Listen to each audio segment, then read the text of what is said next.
உன் கை பிடிச்சு நடக்க, உன் தோள் மீது சாய, தினம் உம்மோடு பேச, நானும் சித்தம் செய்ய. என் வாழ்வெல்லாம் நீரே, என் வழியெல்லாம் நீரே, என் பலனெல்லாம் நீரே, எனக்கெல்லாமே நீரே. இயேசுவே என் நேசரே, என் வாலிபம் உமக்காகவே.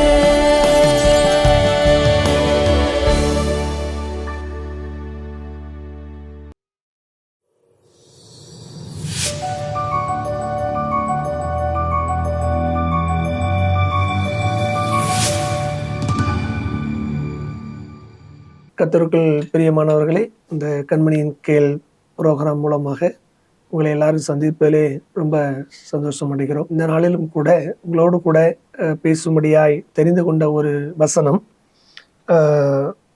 பிரசங்கி 11ஆம் அதிகாரம் 9ஆம் வசனத்தில் இவ்வாறாக ஒரு வசனம் கூறுகிறது.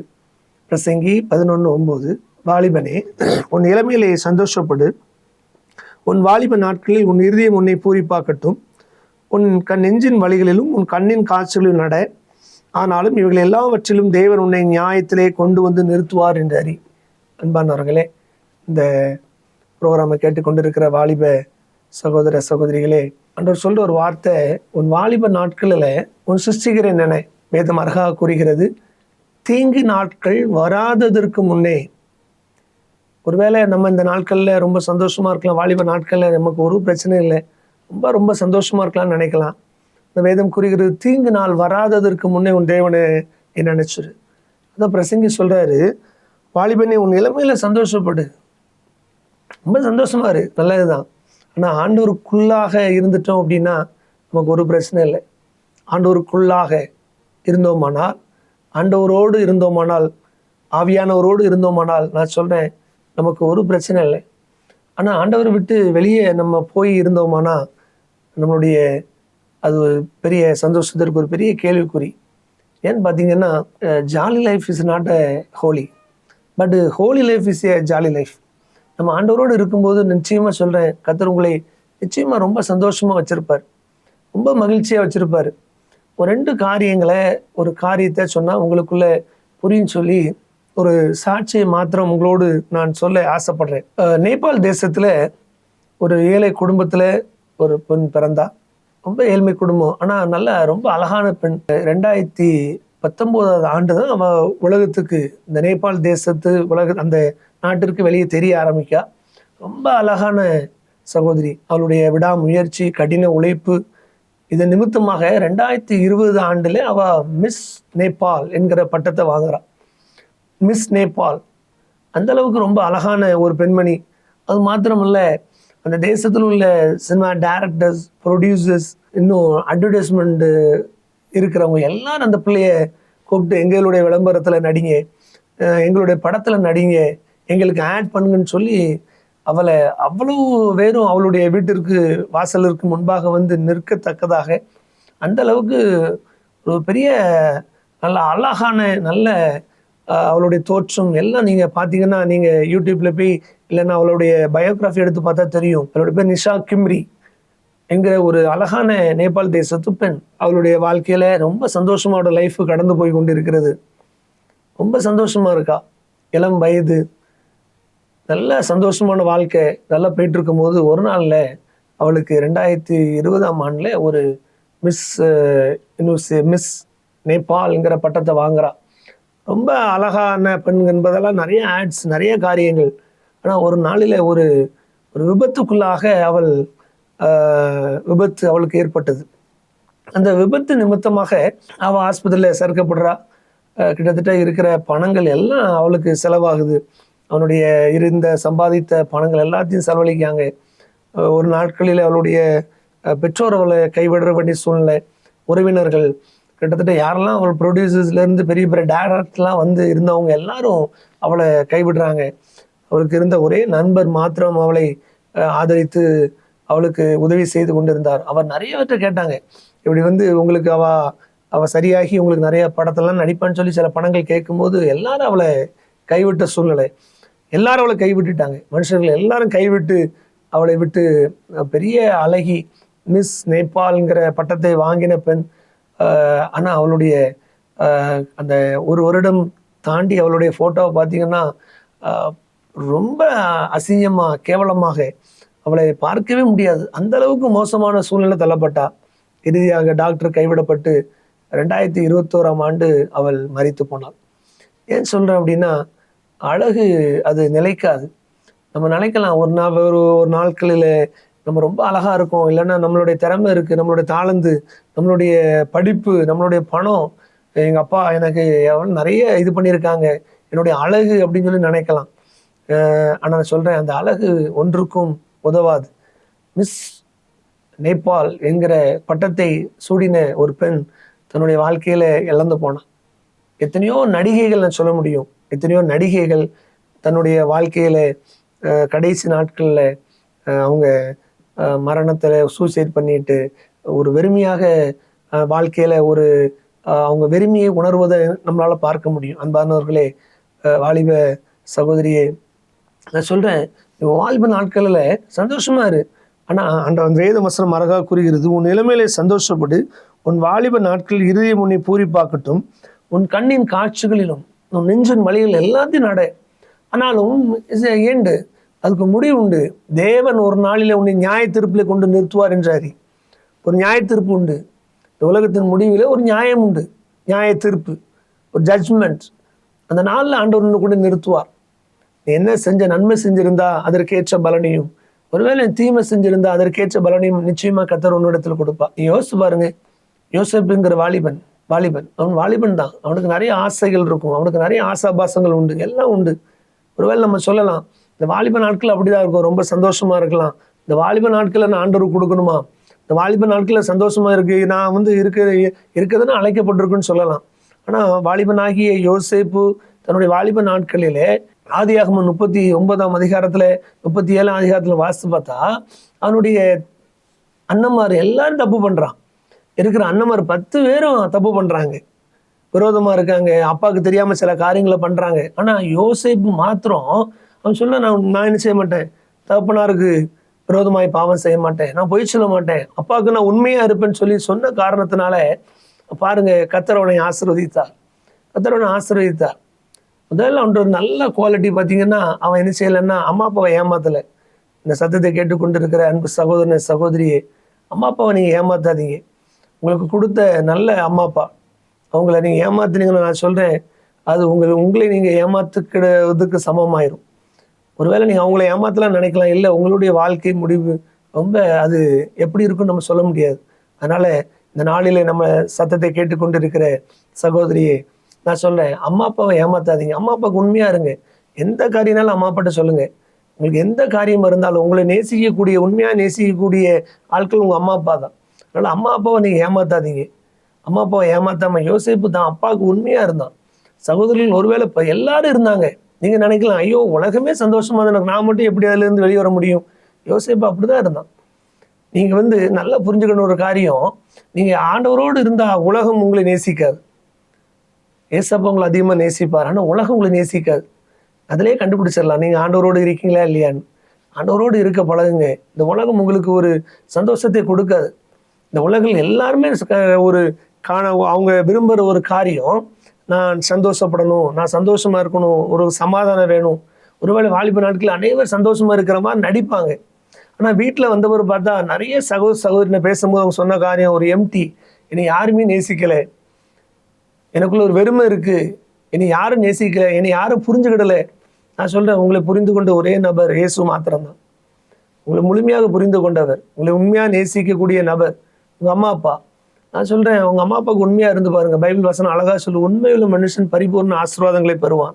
நீங்கள் உண்மையாக இருந்து பாருங்கள், உண்மையாக இருந்து பாருங்கள். நீங்கள் உங்கள் வாழ்க்கையில் உண்மை இருந்துச்சுன்னா நிச்சயமாக சொல்கிறேன், கர்த்தர் உங்களை ஆசீர்வதிப்பார். வேதம் கூறுகிற உண்மையுள்ள மனுஷன், நீதிமொழிகள் 28:20 போட்டிருக்கு, உண்மையுள்ள மனுஷன் பரிபூர்ண ஆசீர்வாதங்களை பெறுவான். நீ உண்மையாக இருந்து பாருங்கள், உங்களோட வாழ்க்கையில் கொஞ்சத்தில் உண்மையாக இருந்து பாருங்கள். அம்மா அப்பாவுக்கு உண்மையாக இருந்து பாருங்கள், உங்கள் டீச்சர்ஸுக்கு உண்மையாக இருந்து பாருங்கள்.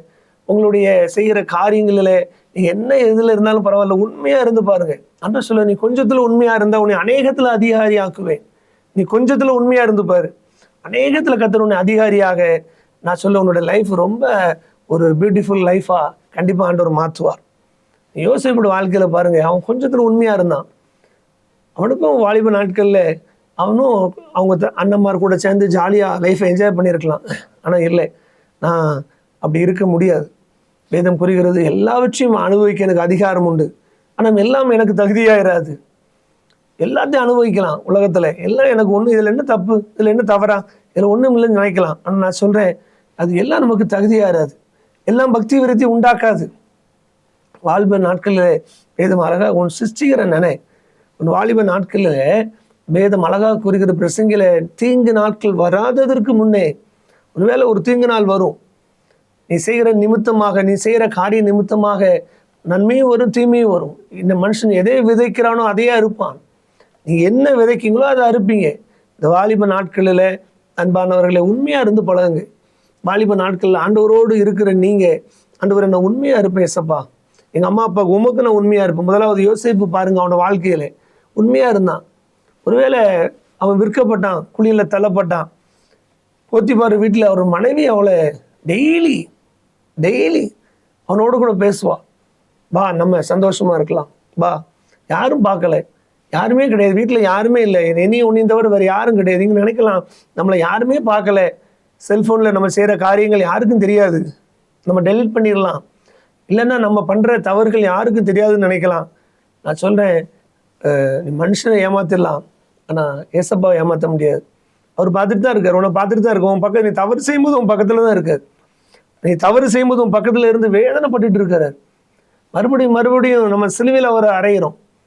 எத்தனையோ முறை ஆண்டவர் உனக்கு மன்னிப்பு கொடுத்தார். உனக்கு நீ கேட்கும் போதெல்லாம் உனக்கு என்னென்ன காரியங்கள்லாம் உனக்கு செஞ்சார். ஆனால் நம்ம எல்லாத்தையும் ஒரே நிமிஷத்தில் மறந்து ஒரு டெம்பரரி ஜாய், ஒரு அற்ப சந்தோஷத்துக்காக ஆண்டவருடைய சந்தோஷத்தை இழந்து போயிடுது. யோசிச்சு பாருங்க, டெய்லி யோசிப்பட்டு டெய்லி சொல்றான், நீ என் கூட வா, நம்ம ரெண்டு பேரும் சந்தோஷமா இருக்கலாம். யாரும் இல்லை, யாருக்கும் தெரியாது, எல்லாரையும் ஏமாத்திடலாம், வீட்டுக்காரனை ஏமாத்திடலாம், நீனு வா, ரொம்ப சந்தோஷமா இருக்கலாம்னா. யோசேப்பு சொல்ல 39 அதிகாரத்துல போய் வாசித்து பாருங்க. இல்லை எல்லாரும் பார்க்கல, உண்மைதான், யாரும் பார்க்கல, உண்மைதான். ஆனா என்னைய ஏசப்பா பார்த்துட்டு இருக்காரு. அவருக்கு விரோதமாய், தேவனுக்கு விரோதமாய் நான் பாவம் செய்ய மாட்டேன் சொல்லி, அன்பானவர்களே, தேவனுக்கு விரோதமாக பாவம் செய்யலை.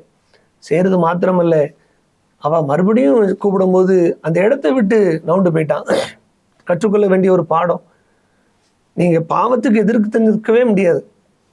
பைபிள் அழகா சொல்லுது, பிசாசுக்கு எதிர்த்து நிற்கலாம், ஆனா பாவத்திற்கு விலகி ஓடணும். நம்ம என்ன செய்யறோம்? பிசாசுக்கு என்ன செய்யறோம்?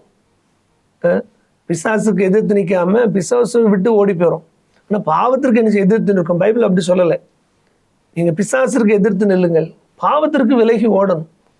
பாவம் உங்களுக்கு ஒரு சூழ்நிலை வருது, அந்த பாவத்தில் இந்த சூழ்நிலையில் இருந்து அந்த ஃப்ரெண்டு கூட இருந்தால் நம்ம பாவம் செஞ்சுருவோமோ, தவறாக பேசிடுவோமோ அப்படின்னு சொல்லி ஒரு சூழ்நிலை வரும்போது, அன்பானவர்கள், அந்த இடத்தை விட்டு நீங்கள் நவுண்டு போங்க, அந்த இடத்துக்கு கடந்து சென்றுங்க. இல்லை இந்த நபர் கூட பேசினா எனக்கு ஒரு தவறான ஒரு காரியம் எனக்கு மண்டல வருதுன்னு அதை செய்யாது, அந்த நபர் கூட பேசாமல் இருக்க முயற்சி பண்ணுங்க. வாலிப நாட்களில் சில இச்சையான காரியங்கள் நம்முடைய வாழ்க்கையில் வரலாம். சில இச்சையான காரியங்கள், சில சைக்காலஜிக்கல் ப்ராப்ளம் வரலாம். ஆனால் நான் சொல்கிறேன், ஆண்டவர் நம்மளுக்கு நிறைய ஆலோசனை கொடுக்குறாரு.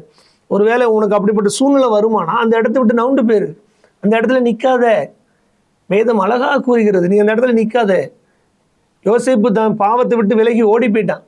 அவன் இந்த இடத்துல இல்லை, ஓடி போயிட்டான்.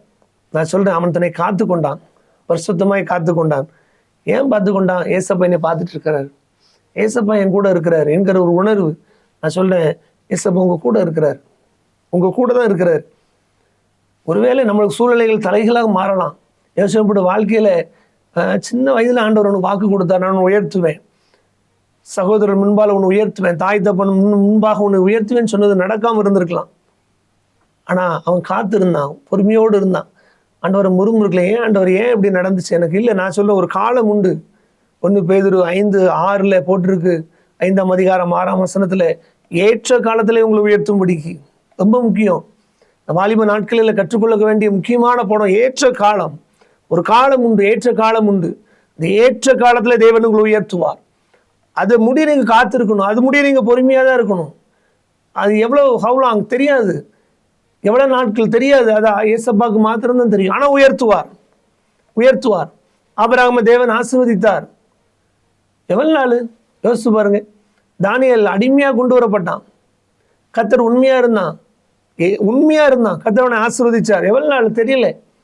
நான் சொல்ல உங்கள் வாழ்க்கையிலும் கூட எவ்வளவு நாள் தெரியல, ஆனால் உயர்த்துவார். அவர் உண்மையுள்ளவர். அவர் சொல்லியும் செய்யாதிருப்பாரோ?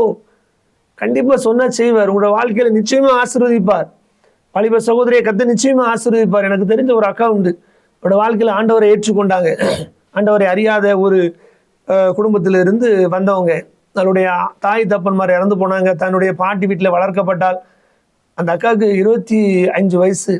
சொந்தக்காரங்களாம் சொன்னாங்க, நாங்கள் ஒரு மாப்பிள்ளையை பார்க்கணும். கேட்டு இல்லை, எனக்கு கிறிஸ்தவ மாப்பிள்ளை தான் வேணும்னு சொல்லி பொறுமையோடு காத்திருந்தாங்க. ஆண்டவர் தருவார்னு சொல்லி பொறுமையோடு இருந்தாங்க. 26 வயசு, 27 வயசு, 28 மாப்பிள்ளை கிடைக்கல. சொந்தக்காரங்களாம் சொன்னாங்க, இதுக்கு மேலே உனக்கு யாரும் மாப்பிள்ளை கிடைக்காது, நீ கெட்டிரு அப்படின்னாங்க. இல்லை, அவனை பொறுமையோடு ஏசப்பா எனக்கு தருவார், வாக்கு பண்ணியிருக்கிறார், அவர் வாக்குத்தத்தம் செய்தவர், உண்மையுள்ளவர், தருவார்னு சொல்லி பொறுமையோடு காத்திருந்தாங்க. 30 வயசு வரல, 31 வயசு வரல. எல்லாரும் சொன்னாங்க, இனிமே உனக்கு கல்யாணமே ஆகாது, உன்னை யார் இனிமே கெட்ட போறான்னாங்க. ஆனால் மெட்ராஸ்ல இருந்து ஒரு அண்ணா வந்தாங்க. வந்து அந்த ஒரு ஊழியக்காரர் மூலமாக வந்து அந்த சகோதரியை திருமணம் செய்து, அது மாத்திரமல்ல அந்த சகோதரிக்கு தேவையான பொருட்களை எல்லாம் வாங்கி கொடுத்து, நகை, கிட்டத்தட்ட என்னென்ன உடை வேணுமோ, அவங்களுடைய பாட்டியும் அவங்க மெட்ராஸுக்கு கூட்டி போய் இன்னைக்கு ரொம்ப சந்தோஷமா இருக்காங்க. பாருங்க, பொறுமையோடு காத்திருந்தாங்க, ஆண்டவருக்காக காத்திருந்தாங்க. உண்மையுள்ள மனுஷன், ஏற்ற காலத்தில் தேவன் உயர்த்துவார், ஏற்ற காலத்தில் உயர்த்துவார். இல்லை, நான் இந்த கால சந்தோஷத்திற்காக ஒரு டெம்பரரி சான்றுக்கு ஆண்டவரை இழந்துடாதீங்க. ஒரு வேலையில் பெண் செய்கிற காரியங்களும் ரொம்ப மகிழ்ச்சியாக இருக்கும். அவங்களோட உட்காந்து பேசுறது, அவங்களோட அரட்டடிக்கிறது, அடுத்தவங்களை நம்ம கஷ்டப்படுத்துறது ரொம்ப சந்தோஷமாக இருந்த மாதிரி இருக்கலாம். ஆனால் அதனுடைய விளைவு பார்த்தீங்கன்னா ரொம்ப மோசமாக இருந்திருக்கு. நான் சொல்கிறேன், அன்பான சகோதரியே, இந்த வாழ்க்கையில் சொல்கிறேன், தேவன் உங்களை உயர்த்துவார். அவரோட பலத்த கைக்குள்ள அடங்கிரு. எப்போ உயர்த்துவார். அவர் சொன்னால் செய்வார். நிச்சயமா அவர் ஒரு நாளும் கைவிடுகிற தேவன் அல்ல. இந்த நாட்களில் நான் சொல்கிறேன், ஏசப்பா உங்களுக்கு சொன்னால் அவர் செய்வார். செய்ய வேண்டியது ஒன்றே ஒன்று தான், அவருடைய கைக்குள்ள அடங்கிருங்க. யோசிச்சு பாருங்க. எஸ்தருங்க ஒரு சகோதரி இருந்தா, கர்த்தர் அவளை ஆசீர்வதிச்சார். அவர் கீழ்ப்படிந்து இருந்தா, கர்த்தர் அவளை ஆசீர்வதித்தார். அவள் சொல்றதுக்கு கீழ்ப்படிஞ்சா, அவள் சகோதரனுக்கு கீழ்ப்படியும் போது நான் சொல்றேன், ஒரு கீழ்ப்படிதல். இந்த நாளில் உங்கள்ட்ட இருக்க உங்க பெற்றோருக்கு நீங்க கீழ்ப்படிதீங்களா? உங்களுடைய ஆசிரியருக்கு நீங்க கீழ்ப்படிதீங்களா? யாரும் என்ன புரிஞ்சுக்கிடல. நீங்க முதல்ல என்ன செய்யணும்? ஆண்டவரை புரிந்து கொள்ளணும், வேதத்தை வாசிக்கணும். சகோதரர், நீங்க செய்ய வேண்டிய ஒரே ஒரு காரியம், வேதம் கூறுகிறது, கர்த்தருடைய வேதத்தில் பிரியமாக இருந்து இரவும் பகலும் தியானமா இருக்கிற மனுஷன் நேரம் கிடைக்கும் போதெல்லாம் வேதத்தை வாசிங்க. வேதத்தை வாசிக்க உங்களோட வாழ்க்கையில நான் சொல்றேன், பரிசுத்தமாய் வாழ கர்த்தர் உங்களுக்கு உதவி செய்வார். உங்களோட வாழ்க்கையில் ஒரு பரிசுத்தம் உண்டாகும். உங்களோட வாழ்க்கையில ஒரு நிச்சயம் உண்டாகும். ஏசப்பா என் கூட இருக்கிறாங்க, ஒரு நிச்சயம் உண்டாகும். ஒரு பாவ மன்னிப்பு நிச்சயம் உண்டாகும். அன்பானவர்களே, நான் சொல்றேன் சகோதரியே, இந்த நாளில் ஆண்டவர்கிட்ட சொல்லுங்க, ஏசப்பா நீர் எங்களோடு கூட இருக்கிறீர் ஆண்டவரே, ஏற்ற காலத்தில் உயர்த்துவீங்கப்பா, ஏற்ற காலத்தில் உயர்த்துவீங்க. அதில் எந்த சந்தேகமும் இல்லை. தாவீது தன்னுடைய வாழ்க்கையில எல்லாரும் அவனை பார்த்து சொல்றாங்க, தாவீதை பார்த்து, இன்னும் அவன் அவ்வளவுதான். சங்கீதம் 3ஆம் சங்கீதத்தில் நீங்க வாசித்து பாருங்க. சங்கீதம் 3ஆம் சங்கீதத்தில் அவனை பார்த்து சொல்றாங்க, இல்லை தாவீதன் எந்திக்க மாட்டான், தாவீதோட வாழ்க்கை முடிஞ்சது, தாவீது தன்னோட பையனால அடித்து விரட்டப்பட்டான், இனிமே தாவீதால ஒன்றும் வர முடியாது, தாவீதோடைய வாழ்க்கை முடிந்தது என்று சொல்லுகிறவர் அநேகராக இருந்தாங்களாம். சங்கீதம் 3ஆம் சங்கீதம், கர்த்தாவே என் சத்துருக்களுக்கு எவ்வளவாய் பெருகி இருக்கிறார்கள், எனக்கு விரோதமாக எலும்பு இருக்கிறவர்கள் அநேகர் எழும்பலாம். ஒருவேளை நம்ம ஆண்டவர் கொடுத்த வாக்குத்தத்தத்துக்கு அதுக்கு நம்ம போற பாறைக்கு சம்பந்தமே இல்லாத மாதிரி இருக்கும். ஆண்டவர் உயர்த்துவேன்னு சொன்னாரே, கர்த்தரை ஆசீர்வதிப்பேன்னு சொன்னாரே, கர்த்தரை ஆசீர்வதிப்பேன்னு சொன்னாரே, ஆனால் வாழ்க்கையில் நடந்து கொண்டு பாதிருக்கிறதெல்லாம் அதுக்கு மாறாக நடந்து கொண்டு இருக்கிறது நீங்க நினைக்கலாம். தாவீதோட வாழ்க்கையில் அப்படிதான். அவனுக்கு எல்லாம் விரோதமா இருந்துச்சு. அவன் நடக்கிற காரியங்கள், அவன் செய்கிற, அவனுக்கு விரோதமாய் செய்கிற அநேகர் எழும்பிட்டாங்க. தன்னுடைய சொந்த குமாரன் அப்சலோம் எழும்பிட்டான். அதனால அவன் அடித்து, அவனுக்கு பயந்து நாடோடியாய் தேசத்தை விட்டு, அந்த ராஜா பதவியை விட்டு அலைந்து அவன் அது பாட்டில் போறான். வசனம் கூறுகிறது, தேவனிடத்தில் அவனுக்கு ரட்சிப்பு இல்லை, என் ஆத்மாவை சொல்லுகிறவர் அநேகரா இருக்கிறான். நம்மளை குறித்து நிறைய பேர் சொல்லலாம், இவன் எங்க நல்லா இருக்க போறா, இவட வாழ்க்கை முடிஞ்சுது. நான் சொல்றேன், அப்படி இல்லை. ஒரு சகோதரி எனக்கு தெரியும். அந்த சகோதரியை பார்த்து அவங்களுடைய சித்தி சொல்லுவாங்க, உங்களுக்குலாம் நல்ல வாழ்க்கை எப்படி அமைய போகுது, நீங்களாம் ரொம்ப கருப்பாக இருக்கீங்க. ஆனால் அவங்களுடைய பிள்ளைகள் ரொம்ப கலராக ரொம்ப அழகாக இருப்பாங்க. அவங்க சொல்லுவாங்களாம் அவங்கள்ட்ட டைரெக்டாகவே, உங்களுக்குலாம் நல்ல மாப்பிள்ளலாம் கிடைக்குமான்னு தெரியல, என் பிள்ளைகளை பாருங்கள் ரொம்ப அழகாக இருக்காங்கன்னு சொல்லி. ஆனால் இவங்க எல்லாரும் இந்த வீட்டில் 2 சகோதரிகள், அவங்க 2 பேரும் ஜெபம் பண்ண ஆரம்பித்தாங்க. ஜெபிக்கிற தாய், ஜெபிக்கிற சகோதரிகள். நான் சொல்ல நிச்சயமாக கர்த்தர்களை ஆசீர்வதித்தார். கர்த்தர்களை பெருக பண்ணினார். நல்ல கவர்மெண்ட் ஜாப்பில் இருக்கிற நல்ல ஒரு மாப்பிள்ளையை கர்த்தர் கொடுத்தார். அல்லேலூயா. அவங்க சொன்ன வீட்டில் பார்த்தீங்கன்னா சில பிரச்சனைகள், சில போராட்டங்கள், சில அவமானங்கள், சில நிந்தைகள் ஆண்டவர் பார்த்துக்கிட்டே இருப்பார். என் சொல்கிற ஒவ்வொரு வார்த்தையும் பார்ப்பார். என் சொல்கிற ரொம்ப ஜாக்கிரதையாக இருக்கணும். அடுத்தவங்களை கஷ்டப்படுத்துகிற மாதிரி ஒரு வார்த்தை கூட பேசிடக்கூடாது. யார் மனசு கஷ்டப்படுத்துகிற மாதிரி நம்ம ஒரு வார்த்தை கூட பேசிடக்கூடாது. ரொம்ப ஜாக்கிரதை. ஆண்டவர் சொல்கிறோம், வாலிப நாட்களில் உன் சந்தோஷமா இரு, உன் இறுதியும் பூரிப்பாக்கட்டும், நெஞ்சில் நட, உன் கண்ணின் காட்சியிலும் நட. ஆனாலும் இவர்கள் எல்லாவற்றிலும் தேவன் உன்னை நியாயத்தீர்ப்பிலே கொண்டு நிறுத்துவார். அதில் எந்த மாற்றமும் கிடையாது. ஒரு நாள் நியாயத்தீர்ப்பு நாள் வரும். நீ செஞ்ச நன்மையாக இருக்கட்டும், நியாயமாக இருக்கட்டும், நீ என்ன காரியம் செய்ய அதற்கேற்ற பலனை வரும். எங்கள் ஊரில் சொல்லுவாங்க, நெல்லை போட்டால் நெல்லை எடுப்போம், சொல்ல போட்டால் சொல்ல எடுப்பாங்கம்மாங்க. நான் சொல்ல நிச்சயமாக உங்களோட வாழ்க்கையில் கர்த்தர் உங்களோடு கூட இருப்பார். உங்களோடு கூட இருந்து உங்களை ஆசீர்வதிப்பார். அதில் எந்த மாற்றமும் கிடையாது. நிச்சயமாக கர்த்தர் உங்களை ஆசீர்வதிப்பார். ஆனால் அதுக்கு செய்ய வேண்டிய காரியம், உண்மையுள்ள மனுஷன் பரிபூர்ண ஆசீர்வாதங்களை பெறுவான்.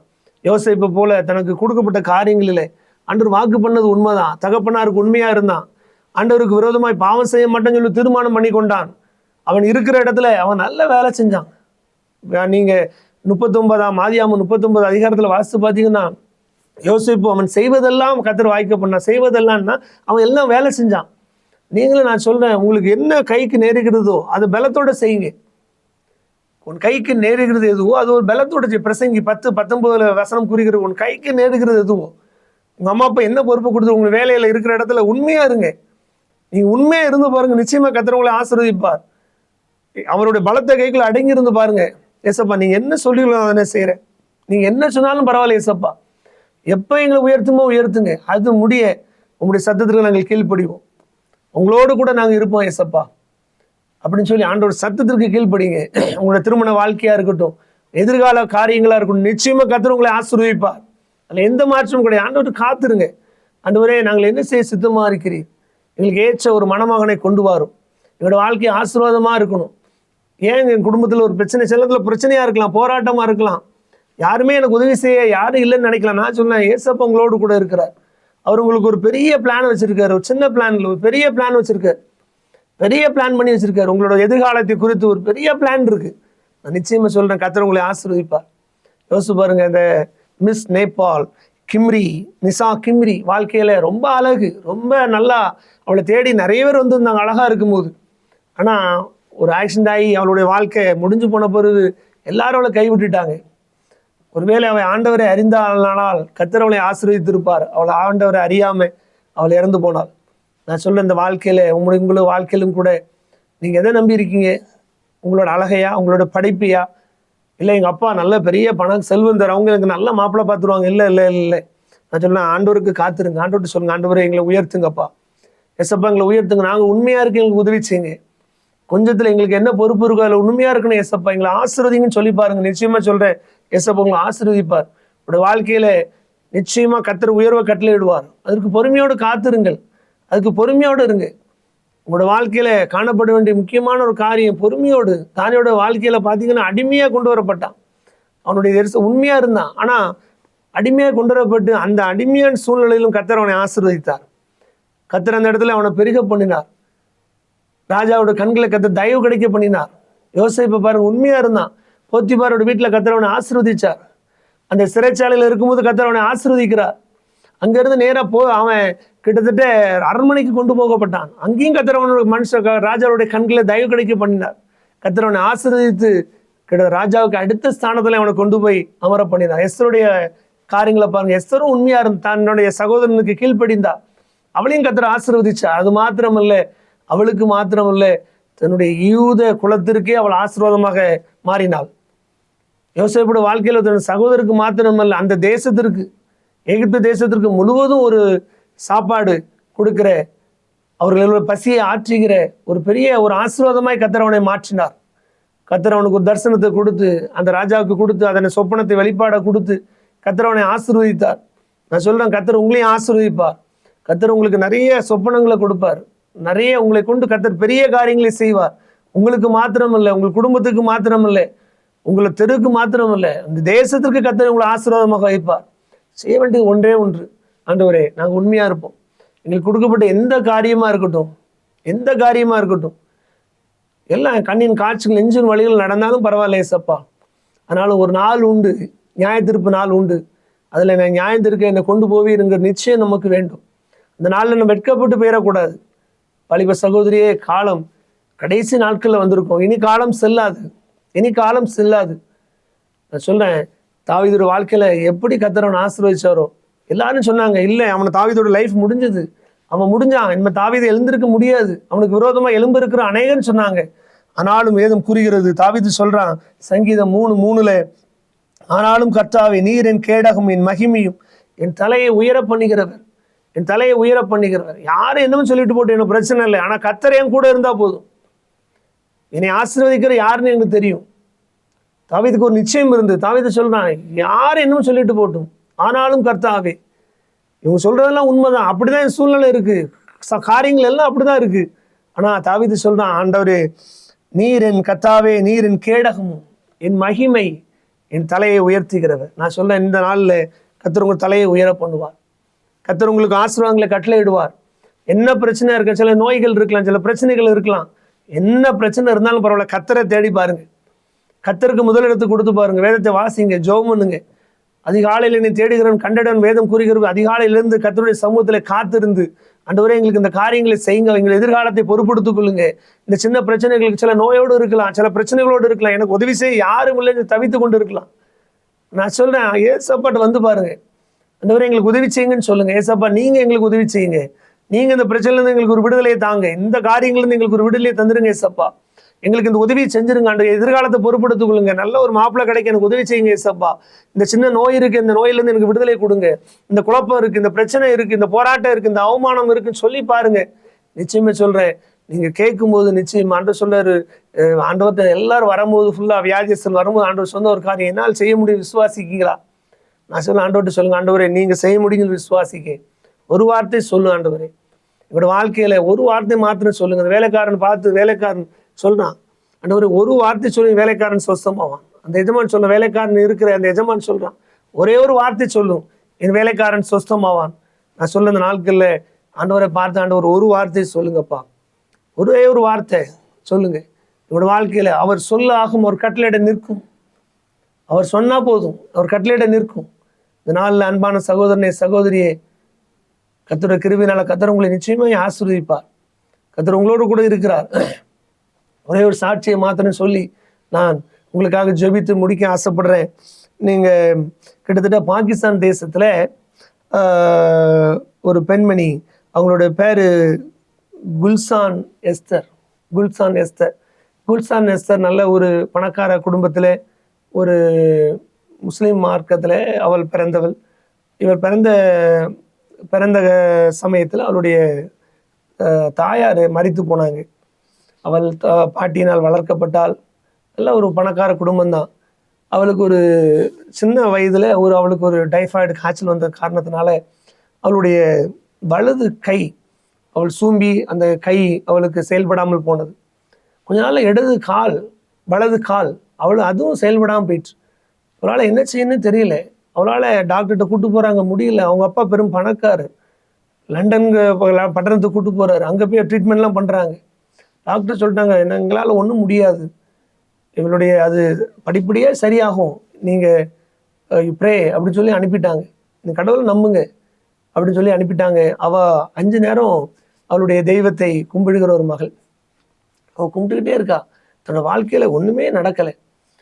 தன்னுடைய 16வது வயதில் ஒரு நாள் அவளுடைய மதத்தின்படி அவள் தொழுது கொண்டு இருக்கும்போது அவளுக்கு ஒரு காதில் ஒரு மெல்லிய சத்தம், மரியாளுடைய குமாரன் இயேசு அநேக வியாதிகளை சுகமாக்கினார் என்று அவளுக்குள்ள ஒரு சின்ன சத்தம்.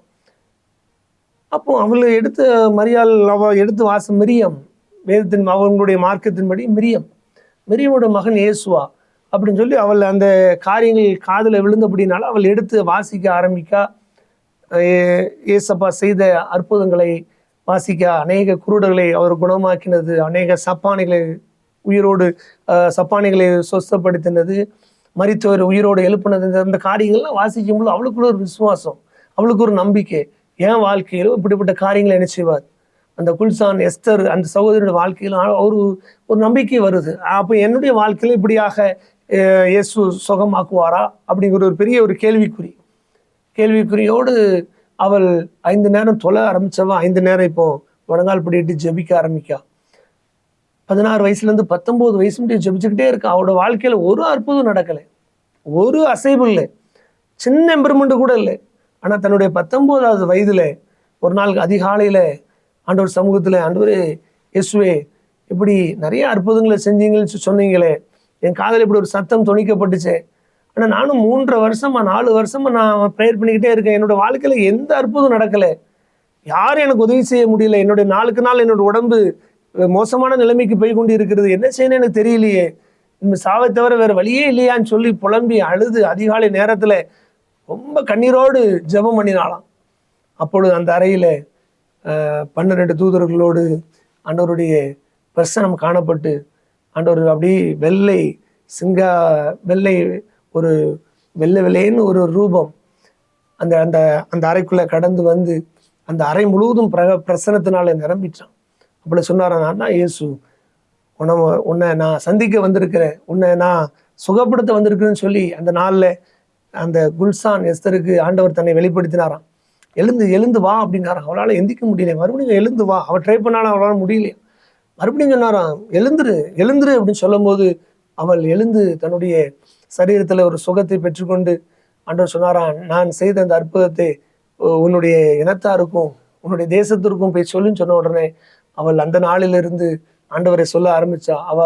ஒரு புக்கு எழுதியிருக்காங்க. அந்த புக்கு வந்து கிட்டத்தட்ட 2 லட்சத்துக்கும் அதிகமான புக்கு விற்கப்பட்டு இந்த நாளிலும் கூட ஆண்டவரை யாரும் கைவிடப்பட்டு அவரை முடியவே முடியாது, தான் வேலையை கூட தன்னால செய்ய முடியாதுங்கிற சூழ்நிலை தள்ளப்பட்ட அந்த குல்சான் எஸ்தருடைய வாழ்க்கையில கர்த்தர் ஒரு அற்புதத்தை செய்தார்.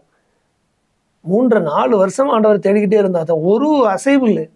ஆனா ஆண்டவரை தேடிக்கிட்டே இருக்கும்போது ஒரு நாள் வந்தது, குறிக்கப்பட்ட நாள் வந்தது. அந்த நாளில் அவள் எழுந்திருந்து தன்னுடைய எல்லா காரியங்களிலும் இருந்து விடுதலை பெற்று, நோயிலிருந்து விடுதலை பெற்று ஒரு சமாதானத்தோடு சந்தோஷத்தோடு எழும்பி ஆண்டவரை ஏற்றுக்கொண்டு இந்த நாளில் உலகம் முழுவதும் அவர்கள் ஆண்டவருடைய அன்பை சொல்லி கொண்டு இருக்கிறாங்க.